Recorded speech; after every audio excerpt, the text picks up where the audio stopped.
En la cambiante década de los 90, los Ferrari F40, los Bugatti EV110, los Lamborghini Diablo e incluso los McLaren F1 estaban dominando el panteón de los superdeportivos.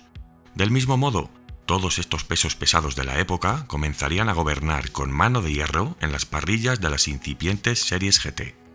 En este mundo lleno de héroes, ¿qué podría hacer un desconocido Lister Storm?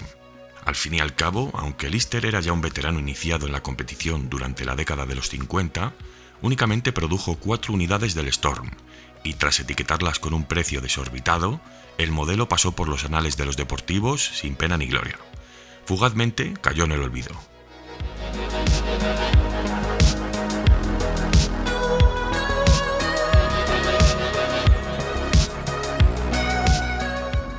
El Lister Storm aparecería en 1993 como un coche de homologación.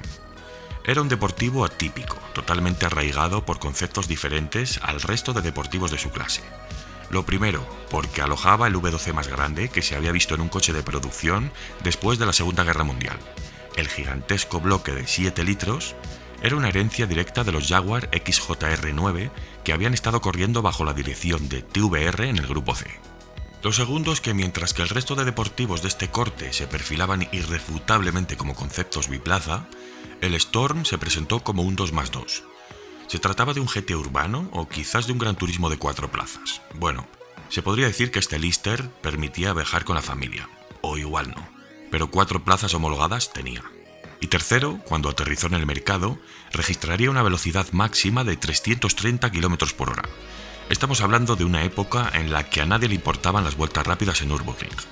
Todo lo que interesaba era alcanzar velocidades puntas estratosféricas. Bueno, pues la cifra mencionada, en su día, convirtió a este modelo en el 4 plazas más veloz del planeta.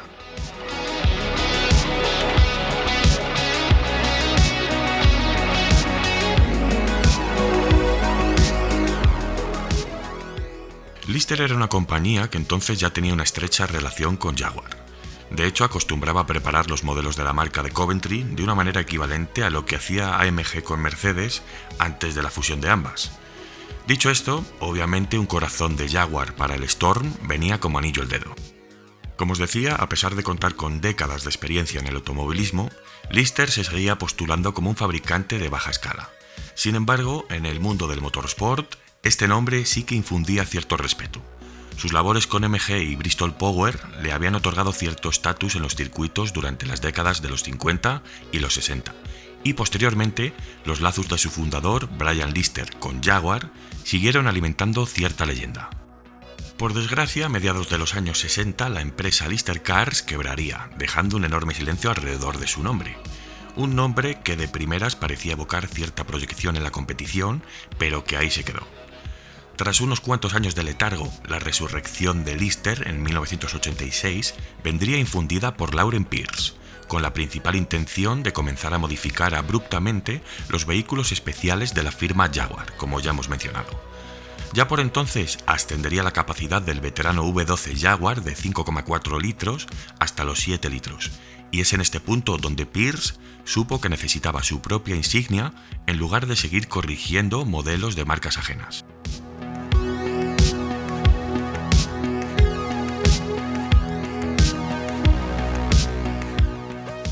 El Storm es probablemente uno de los deportivos más breves de la historia.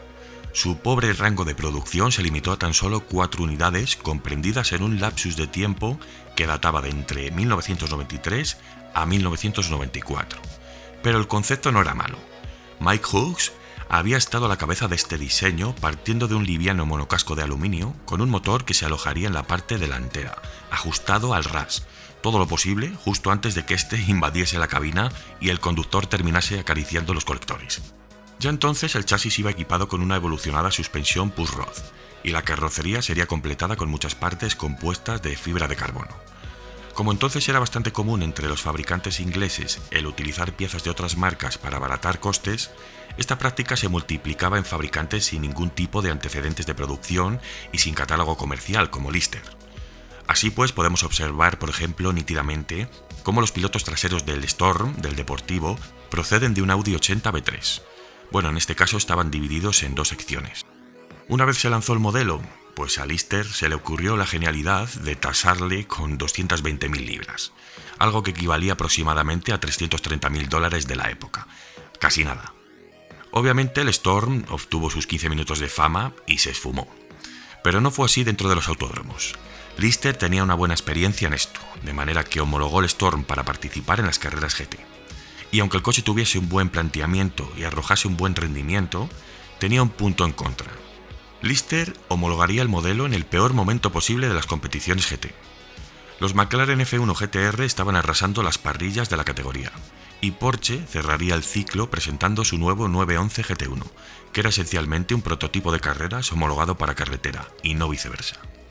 Con este panorama, ciertamente las posibilidades de triunfo para Lister eran ínfimas.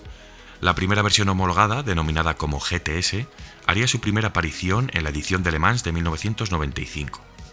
El territorio de caza preferido entonces de los McLaren, justo.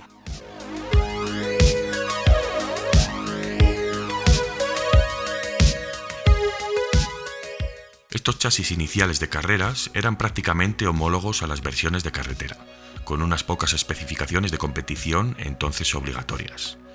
Por desgracia, el estreno de la Tormenta no fue de los mejores. Tras solo 40 vueltas al trazado de la SART, la caja de cambios cedería bajo la aplastante presión del V12 de 7 litros. Lejos de rendirse, Lister presentó una segunda versión del Storm. Denominado como GTL, este nuevo concepto de evolución se erigía bajo los preceptos de los nuevos GT1, y por ello estaría destinado a competir contra la élite de los GT. Pero a decir verdad, esta era una máquina que no tenía posibilidad alguna frente a los nuevos Mercedes CLK GTR y frente a los Porsche 911 GT1 evolucionados. Bueno, soñar es gratis y en este caso, al final la perseverancia termina dando sus frutos, os lo aseguro. Como es habitual, una clase gobernada por la FIA termina quebrando. Y es por eso que después de la temporada 1998, tras los enormes costes de la serie y las escasas inscripciones, los GT1 quedarían excluidos del calendario. Aparte de esto, el Storm había seguido su línea desastrosa en esta categoría, pero la perseverancia de Lister, como digo, era inacabable. Igual de grande que su motor. Ahora, entre comillas, al haber sido cancelados los GT1, el Lister GTL se veía huérfano, aunque fugazmente encontraría su lugar de redención, el Campeonato Británico GT. Una vez más, Lister puso la maquinaria a trabajar para lanzar una versión del Storm mejorada, aplicación de un chasis de fibra de carbono y una carrocería totalmente compuesta por dicho material. Además, también se pudo ver un nuevo kit aerodinámico evolucionado y para la propulsión el equipo optaría por mantener la veteranía del Jaguar V12 de un solo árbol por culata.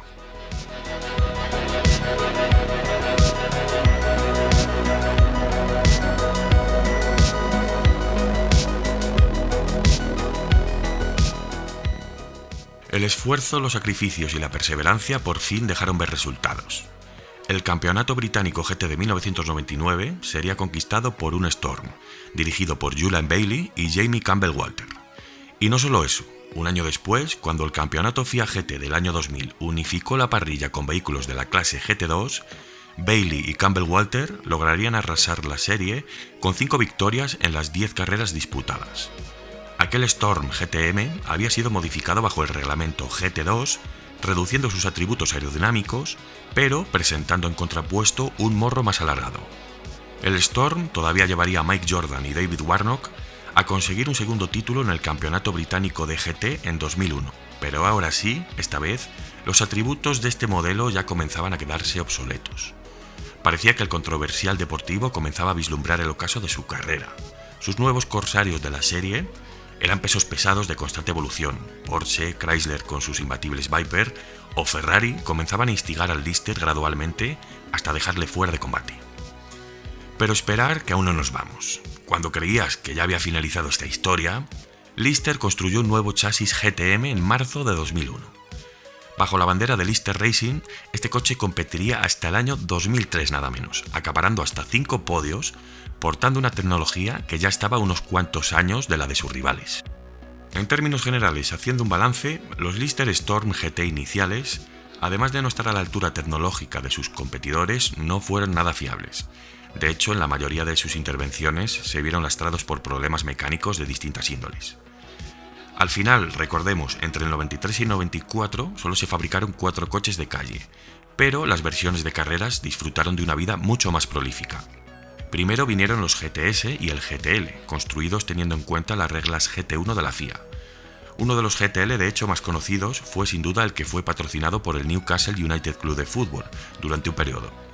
Después de la retirada del GTL surgirían los GTM, de los que se construyeron hasta 6 chasis, 6 unidades con las que la tormenta de Lister al fin encontró la redención.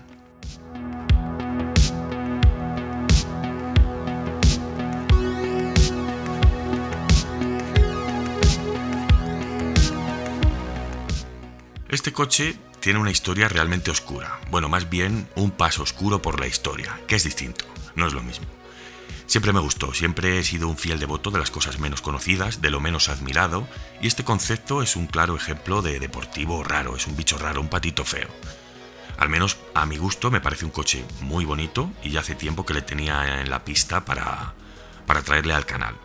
Quiero que me digáis qué GTs raros os gustan, cuáles que no me digáis el Viper, por ejemplo, raros, GTs raros, cuáles querríais ver en el canal. Es una categoría brutal que estará muy a menudo presente en esta casa, así que explayaros en los comentarios. Bueno, espero que hayáis disfrutado de este capítulo igual que yo he disfrutado creándole, y si es así ya sabéis darle al botón de like, compartir y para adelante. Muchas gracias, Masters. Y por cierto, recordad seguirme en Instagram porque allí voy subiendo stories, post diarios con curiosidades, imágenes de época y siempre suelo dar pistas sobre el contenido que está por llegar al canal próximamente. También recordad que tenéis ya disponible el Discord. Os voy dejando el enlace, le tenéis tanto en la descripción del canal como por Instagram. Así que nos vemos en el siguiente vídeo y un saludo, Masters.